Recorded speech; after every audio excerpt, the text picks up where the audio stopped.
देखिए, जहाँ तक तिरंगे का सवाल है, तिरंगा हमारी जान है, हमारा स्वाभिमान है, हमारी आन है। तिरंगे का अपमान जो है वो कोई भी जो है एक हिंदुस्तानी जो है वो कभी बर्दाश्त नहीं करेगा। मेरे कहने का मतलब ये है कि अगर कोई भी पॉलिटिकल पर्सनालिटी अगर कहीं प्रोग्राम के लिए जाता है या जाते हैं, उनको सबसे पहले ये देखना चाहिए कि तिरंगा सीधा लगा है कि नहीं लगा है।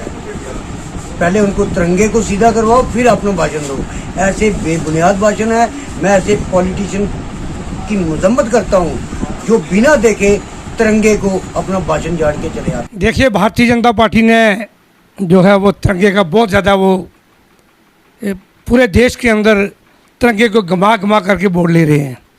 लेकिन बड़ी शर्म की बात है कि आज से कबल 2 वर्ष पहले यही तिरंगा जो है ठन्ना मंडी के अंदर MLC विबोध गुप्ता जी ने उल्टा चढ़ाया था और उसके ऊपर बहुत ऑब्जेक्शन हुआ। और ये तिरंगे का जो अपमान किया गया, ये कोई भी आदमी बर्दाश्त नहीं कर सकता।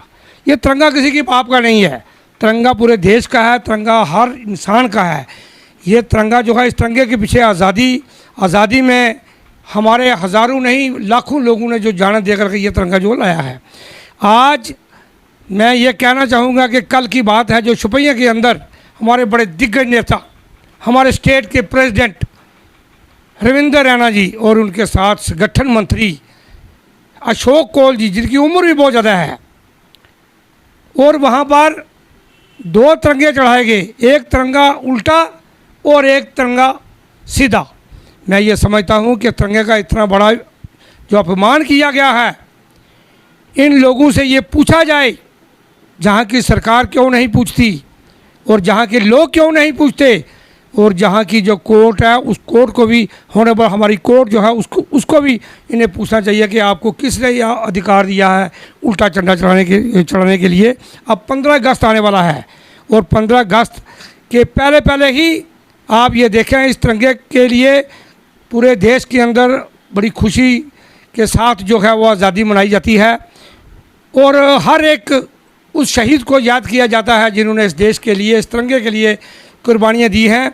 ये वो तिरंगा है कि जहाँ पर सैकड़ों नौजवान हमारे जो हैं खून से लथपथ, उनकी जो शहीद हुए हैं, उनकी जो डेड बॉडियाँ हैं इस तिरंगे के अंदर लिपेट कर आई हैं।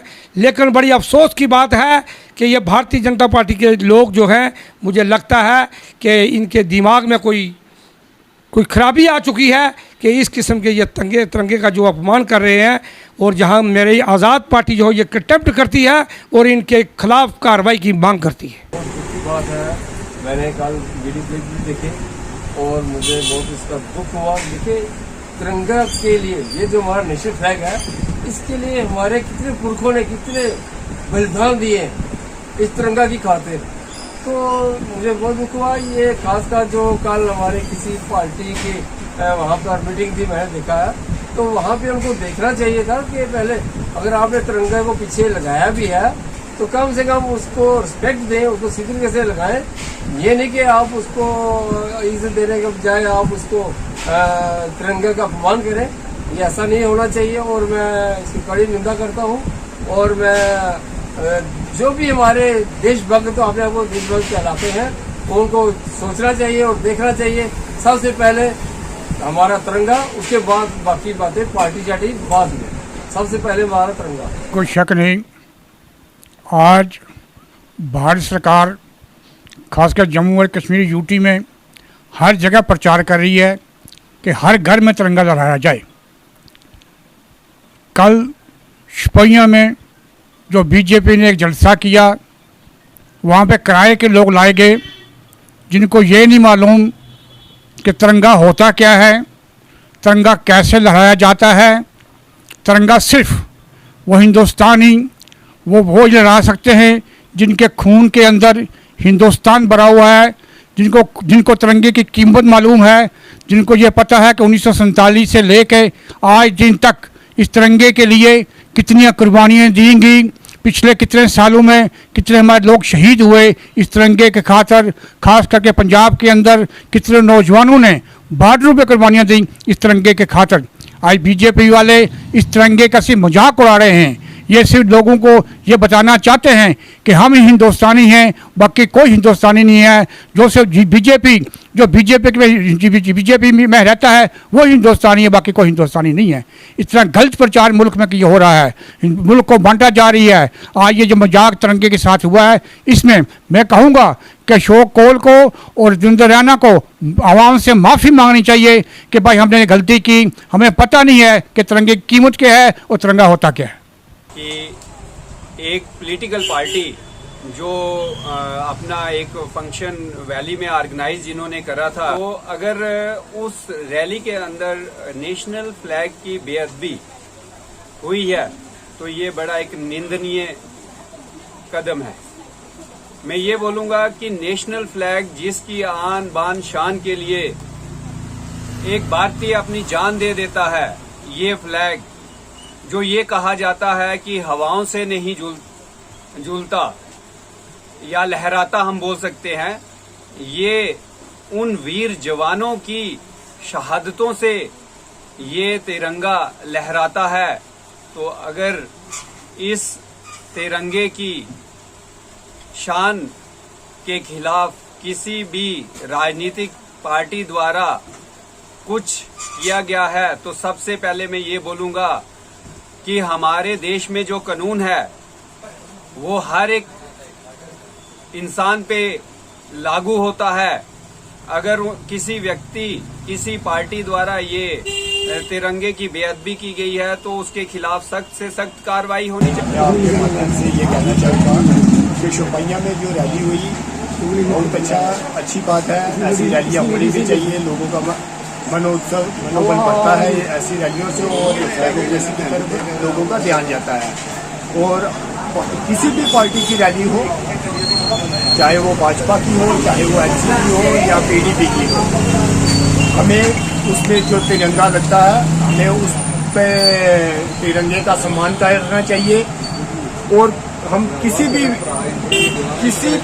पार्टी की जो रैली हो उस पर तिरंगे का सम्मान करना चाहिए।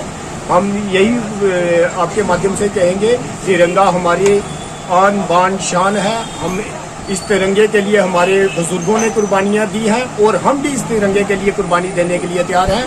मैं आपके माध्यम से एक बार फिर अपील करूंगा, कोई भी पार्टी, कोई भी सियासी दल जो भी कोई रैली करे उसमें तिरंगे का झंडा लगाए और तिरंगे का जो सही इस्तेमाल करे, और ताकि तिरंगे का अपमान ना हो। तिरंगा हमारी शान है।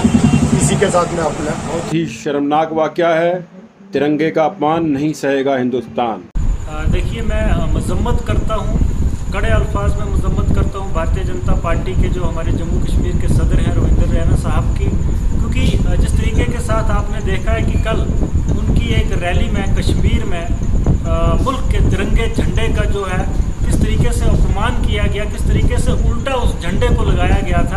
मैं समझता हूँ कि अपने आप में एक बहुत ही बड़ी जो है शर्म की बात है। और भारतीय जनता पार्टी के जितने भी लीडर हैं उनको शर्म आनी चाहिए कि वो लोगों के बीच में जब जाते हैं तो लोगों को कहते हैं कि हिंदुस्तान में अगर कोई देशभक्त पार्टी है तो वो सिर्फ भारतीय जनता पार्टी है। लेकिन ज़मीनी सतह पे उनकी ये हालत है कि उनको अभी तक तिरंगे झंडे की जो है रिस्पेक्ट करनी है वही नहीं आती है कि तिरंगे झंडे को किस तरीके से लगाया जाता है, अभी तक उनको ये तरीका भी नहीं आया है। तो मैं समझता हूँ कि भारतीय जनता पार्टी के उन तमाम लीडर्स के खिलाफ बाकायदा तौर पे एफआईआर दर्ज होनी चाहिए।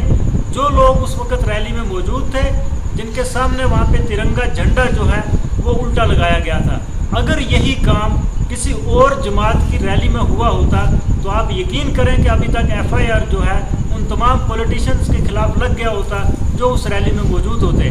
लेकिन यहाँ पे चूँकि भारतीय जनता पार्टी है, जिसे कहते हैं जिसकी लाठी उसकी भैंस, अभी तक उनके खिलाफ कोई कार्रवाई नहीं हुई।